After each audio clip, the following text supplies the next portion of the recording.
to yet another episode of The Grind with me, your host, Hibak Saeed. Today, we're going to be talking about online marketing. Specifically, we're going to be talking about middlemen or middle spaces on the online space. Now, these are people who are going to help you either buy or sell your product where you only trust one person, the middleman. But first, let's look at the market margins.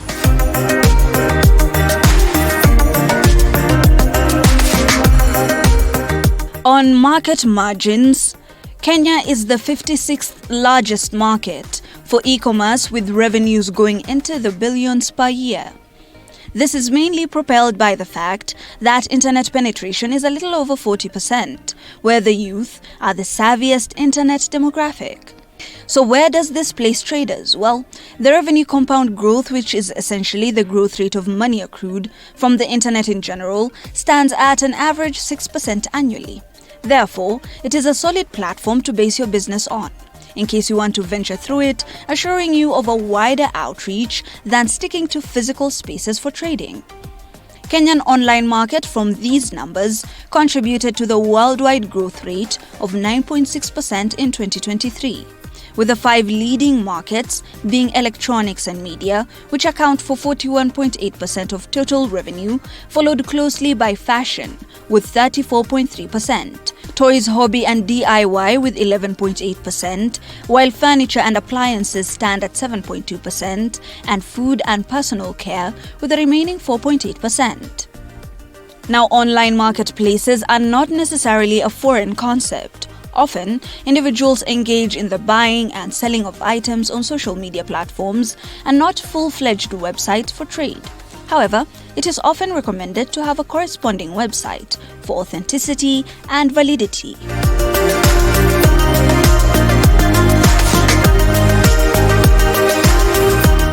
And right from market margins, we already have our entrepreneur of the day. Do remember, we're talking about the corridor marketplace, a new concept where we have a middle person on an online platform to help you sell your wares. If you could just start by introducing yourself, what is your name, what is the corridor marketplace? My name is Kevin Rakama and I'm the founder of this company. It started all the way in 2018, but the full operation started in 2020.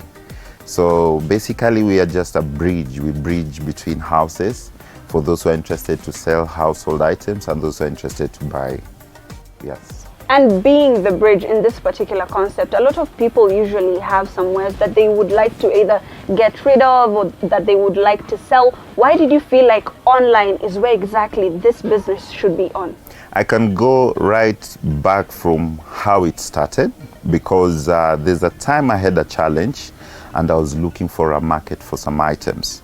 And I really got a challenge to find a quick buyer, just because I was relying on the local market. There is where I got the idea of going online, because online I'll be able to get a wider market.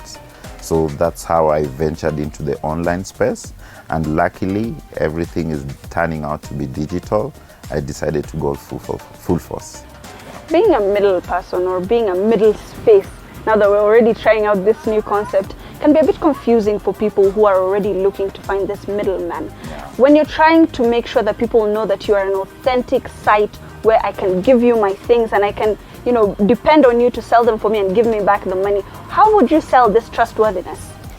We decided to take advantage on the challenges people are facing from other platforms or even other online users like or platform like Facebook and Instagram and what have you. We've noticed that people have been depending on, let's say, goodwill, and they would count on that and they would lose a lot of money along the way. Now we looked at all those challenges and we decided to bring in the security aspect, the privacy aspect. We also decided to also try and solve the issue of convenience, because we've also realized that so many people are busy working. So if we are able to tackle all these 3 or more challenges, we'll be able to give our users the service they need. And now that you've already brought that up, within your business, within the lifespan of your business, you have had some of the challenges that you have. I can only say that we've had challenges like fraud. That has been one of the biggest challenges. Now remember, as a middleman, we've decided to take the risk from the buyer as well as taking the risk from the seller. Now you're the one who get all these hits. So other challenges would involve people trying to understand how they are going to dispose their items. It's very hard for people to determine the prices they are going to sell their items for. All they knew is how much they bought, but how much they're going to sell, it becomes a challenge. So we had to come up with a mechanism to help them, advise them on how they can find the best market to sell their products and get their value back.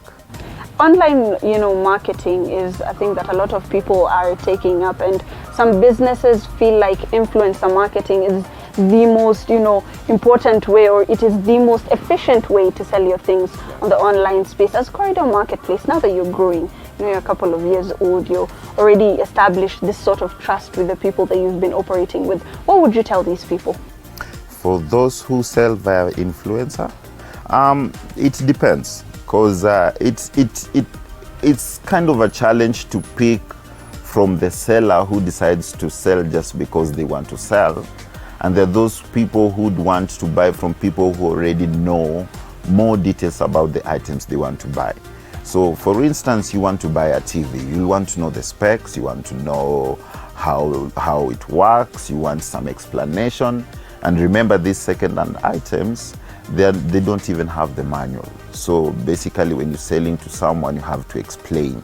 So for those people who depend on influencers to be able to sell these items, they can decide to look for such information by themselves, or they can decide to rely on the information they're given. But for us, we decided to come with the idea of having specialists on the ground who would be able to advise. Even from our platforms that we have, we also have details that we are providing for those people who do not know so much about the products they're buying online. So those are the things we've decided to bring on board. You have the physical shop that we have seen right here, and of course there is the online marketplace, and you have different foot traffic on both of these places. Where do you think the Corridor Marketplace gets its most people? There's a time that we came to understand that they both have traction.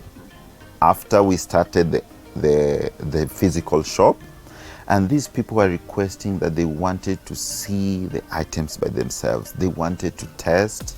Some of them, they also wanted to pay slowly, even if they don't pick the items immediately. This would actually force us to have a physical store for them to just interact with the products. And of course, when you are selling these things, you of course value them first. You have your own specialists in-house, and then afterwards you sell it to people. What usually is the way, or what method do you use to establish what profit margin you would put for yourself, because you're a business as well as a middleman? How do you establish what profit margin you would have? It depends. We have different models where we work with our clients. There's a model where we just get commission, okay, depending on the item. You can find items for household items, they have a specific commission which you can work with them. You can't really put a lot of margin. Remember, there are people also doing offers out there, so you have to really be competitive in terms of price. And then there are those other services where the seller just decides to agree what amount they're going to give up as a margin on your side. So it's really easy for us to be able to calculate and value which kind of items will be able to put a certain margin. And finally, of course, you have to be competitive. This is a very competitive world. There are people who have brand new products, and there are people who, prefer that. But there are people who also want second-hand products, and there are people who, they don't exactly mind each one. Everyone has their own advantages and disadvantages.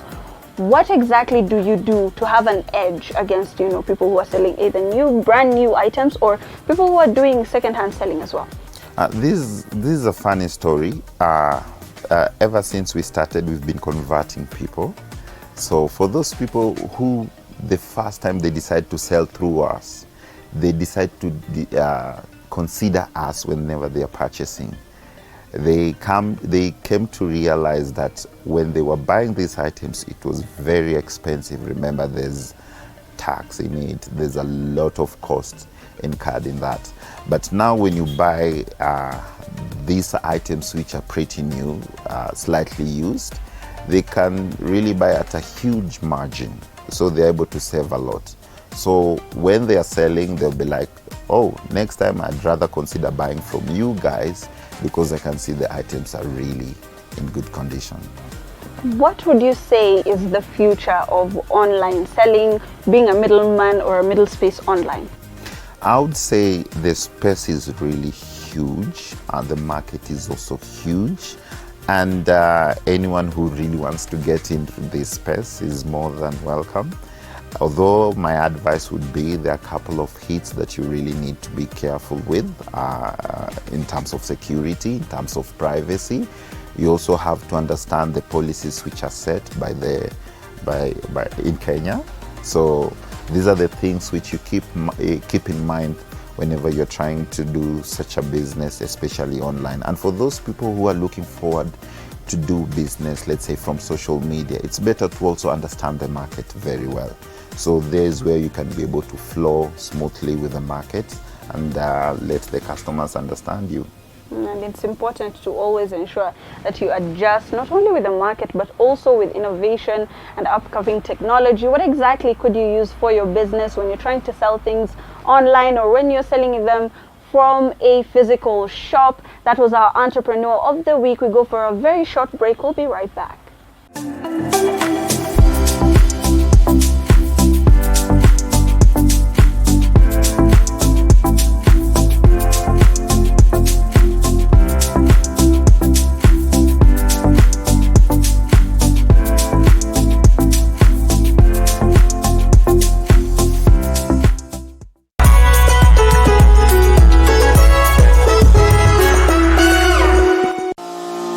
This time round, we look at the potential of crab farming here in the coastal region. Iko na potential if well researched.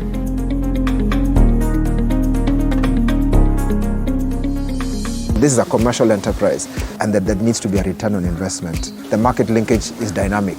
So it's quite a complex, but it can be navigated if there is coordination and unity of purpose. From farm to fork. Unaweza deep fry kama mgeni mwenyewe amesema anataka deep fry. Unaweza grill kama mgeni amesema anataka grill. Na kama anataka sasa ya sauce ile ya ginger, ndo tunaenda tunaiprepare kwa sauce sasa.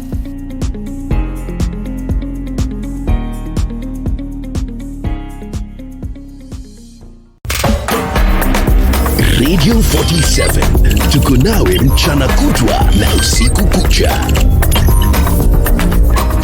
101.8 Garissa.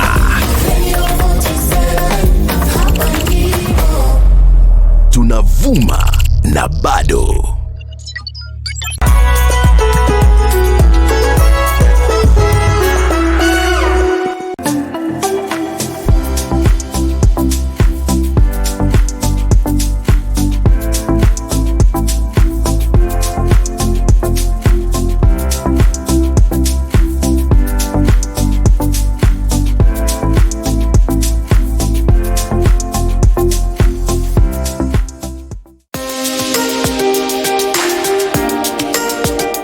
On business capital, the retail business, especially on the internet, can thrive basing on the sheer outreach of the digital space. With 80% internet connectivity in Kenya and a continued rollout of broadband for last-mile connectivity, even MSMEs could tap into promising numbers on the continental and global scale. However, despite this, e-commerce only makes up for about 3.2% of the retail market, a figure that shows this field is still largely unexplored. The factors that are deterring this growth include, but are not limited to, a policy framework. Now the ever-changing landscape of the internet makes it hard to enforce a singular framework that protects buyers and sellers. 2. Authenticity. Unless one takes the chance, it is often hard to tell if a site or page is truthfully buying or selling or not. 3. Behavior and mannerism. A lot of Kenyan customers and traders prefer physical shops when conducting business and have not adjusted to doing so digitally. So how can you authenticate such pages for buying and or selling? Now doing this could be tricky, but here are some tips that could help. 1. Check the padlock on the address bar. When checking an e-commerce site's credentials, start with the address bar. Often, hackers will use URLs that are very close to the real site's URL, but not quite the same. Look for typos or use Google to see if a search takes you to the same page.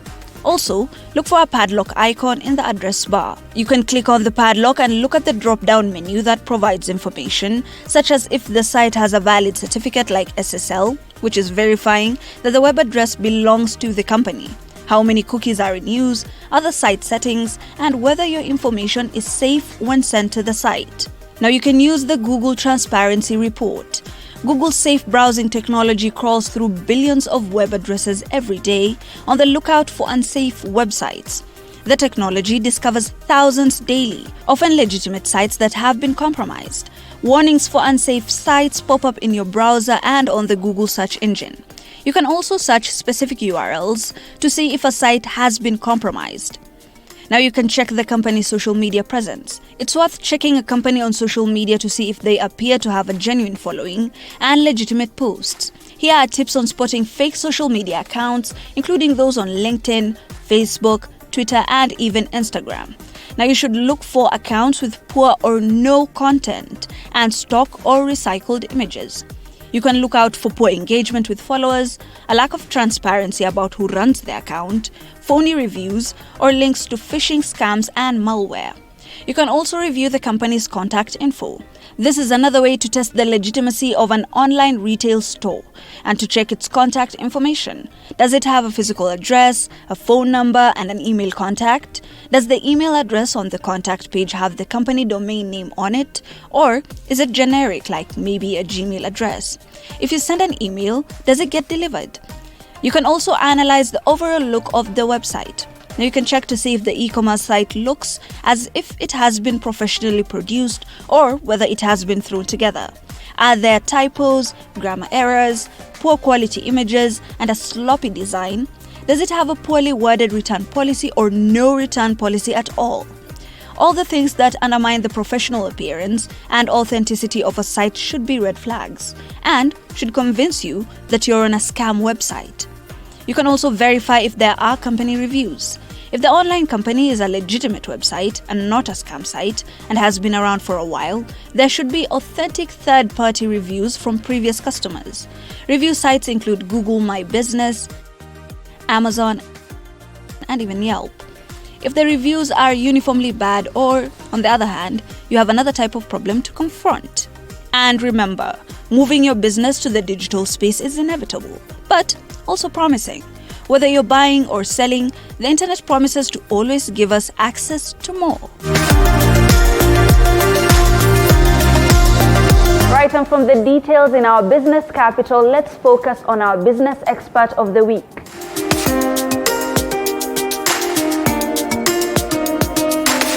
Now, our business expert today is going to be telling us more about the online space and how exactly you can either buy or sell things there. We were looking at middle people. If you could just start by first explaining, or rather introducing yourself. Who are you? What do you do exactly? Well, my name is Lynn the Brand. I am a digital strategist, I'm a publicist, and I'm a brand influencer.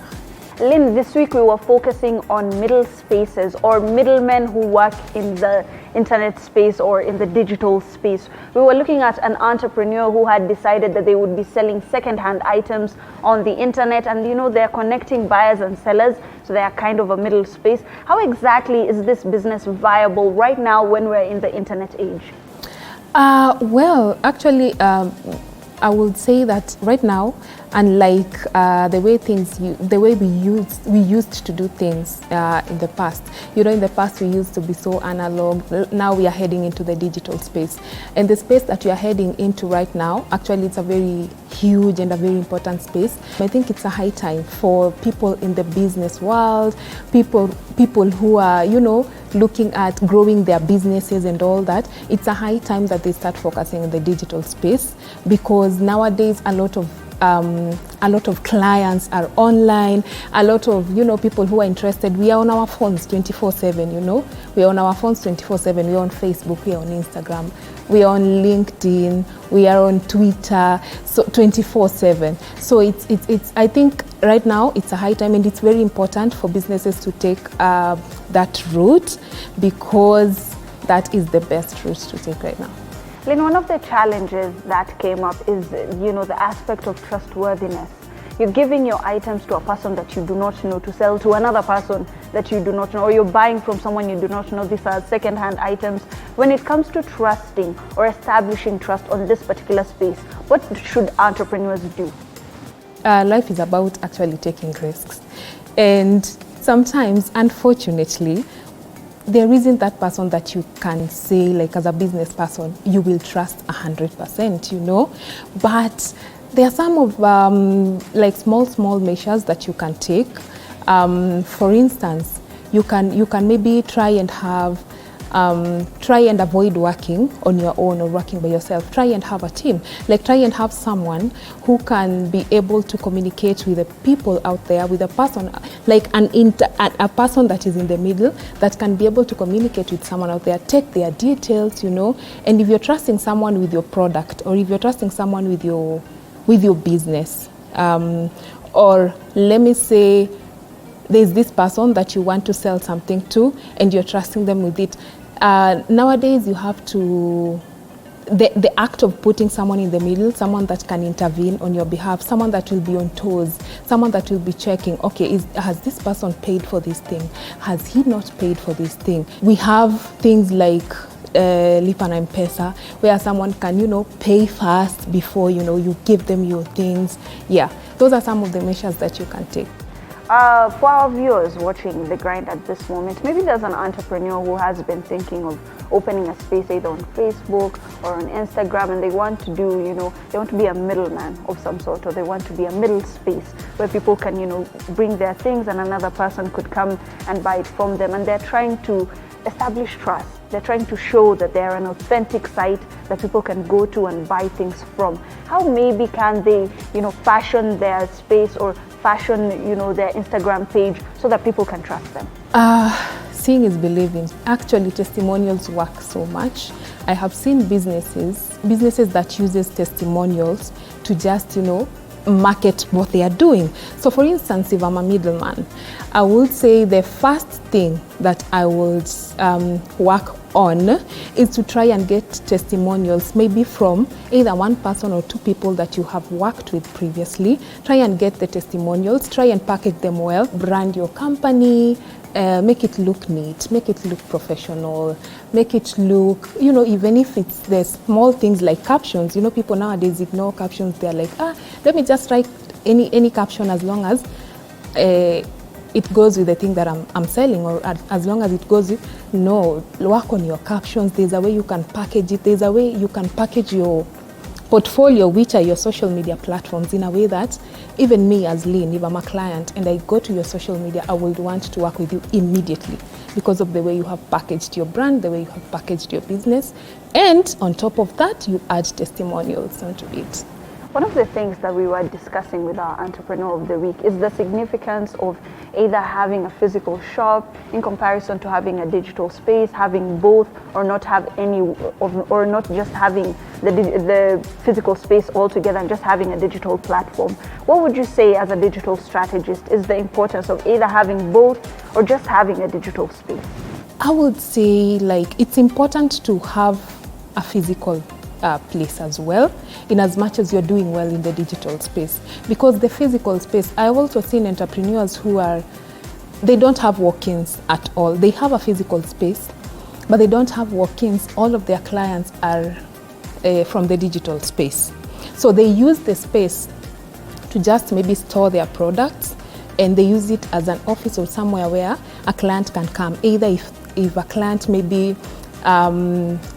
was not happy with something, at least I know I can go there and I can talk to that person on a one-on-one level. So in as far as it's important to thrive in the digital space, I would advise that if finances allow, because now it's also a process. You can't start, most of these entrepreneurs started on the digital space, and then when the business grew now, they looked for a physical location. So if your finances allows you to, then I would advise you just get a small physical location. It doesn't have to be big. Even if it's just somewhere, it's a small office whereby maybe you store your things, or someone can just come and, you know, talk to you on a one-on-one level. And finally, Lynn, because we unfortunately have to conclude this particular conversation on policies, on matters policies and regulations. Of course, the internet is ever changing. It's so hard to put laws in that particular space, especially protecting either buyers or sellers. Would there be any recommendations that you would make on that front? Well, the internet space is a very tricky space because it keeps changing, and unfortunately, we still don't have like laws and regulations that can cover and protect people who are in the digital space like 100%, you know. So I think I will just advise us to be in as far as you're in the digital space. I'll just advise us to we can create our own laws and stick by them, you know. We can create our own laws. Me as a company, I can create my own laws and try as much as I can to stick by them, because unfortunately we don't have like laws that can protect people who are in the digital space 100%. Maybe I can work on something like that in the future. Yeah, for the sake of people who are in the digital space. But for now, I think I would advise, if we can, we just create our own laws and we stick with them. Right, and it's very important for people to protect themselves, especially on the online space. That was our business expert of the week, Lynn. We have delved into matters, middlemen and middle spaces. Of course, we've given you the numbers. If you're an entrepreneur looking into going into this particular venture, this could help you, especially on your journey. My name is Hibak Saeed. This is The Grind. Thank you so much for joining us.